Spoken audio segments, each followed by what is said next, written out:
সবাইকে আমার এই ক্লাসে স্বাগত। তো আজকে ক্লাসে আমরা বীজগণিতের বিভিন্ন শর্ট ট্রিক্স নিয়ে আলোচনা করব। দেখো, x plus 1/x equal to 2 হলে x স্কয়ার প্লাস 1/x স্কয়ারের মান কত হবে? এই ধরনের অঙ্কগুলি বিভিন্ন কম্পারেটিভ এক্সামে আসে। তো ওই সময় আমাদের সূত্র লিখে করাটা খুবই মুশকিল হয়ে যায়। অর্থাৎ যদি আমরা সূত্র লিখে করতে যাই অনেকটা সময় লেগে যায়। তাই আমরা শর্ট ট্রিক্স ইউজ করে এগুলির আনসারগুলি বের করতে পারব। তোমরা মনে রাখবে যে x square plus 1/x square যদি এই মানটা বের করতে বলবে তাহলে তার জন্য একদম শর্ট ট্রিক্স হলো n স্কোয়ার মাইনাস 2। জাস্ট এই সূত্রটা তোমরা মনে রাখবে, n স্কোয়ার মাইনাস 2। তাহলে এখানে n বলতে আমরা কি বুঝবো? n বলতে বুঝবো যে x plus 1/x equal to যে মানটা দেওয়া থাকবে, এই যে মানটা আছে সেই হলো n এর মান। এটা বলা হয় n এর মান। তাহলে দেখো মুখে মুখে আমরা আনসার করে নিতে পারি। n স্কয়ার, n কত? 2।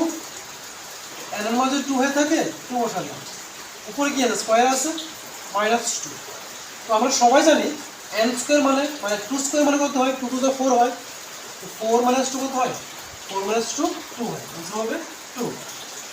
নেক্সট দেখো, এটা x plus 1/x equal to 3 হলে x স্কয়ার প্লাস 1/x স্কয়ারের মান নির্ণয় করো। সেম সূত্র বসিয়ে দেবো। দেখো তাহলে এখানে n কত? n হলো 3। n স্কয়ার মানে কি? 3 স্কয়ার মাইনাস 2 আছে 2।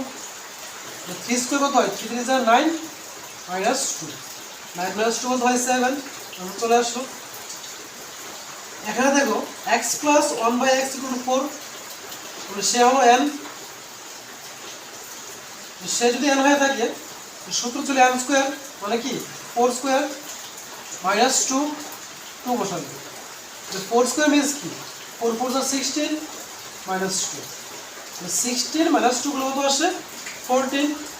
দেখো তো ঠিক একই রুলসে x plus 1/x equal to 5 হলে x স্কয়ার প্লাস 1/x স্কয়ারের মান কত হবে?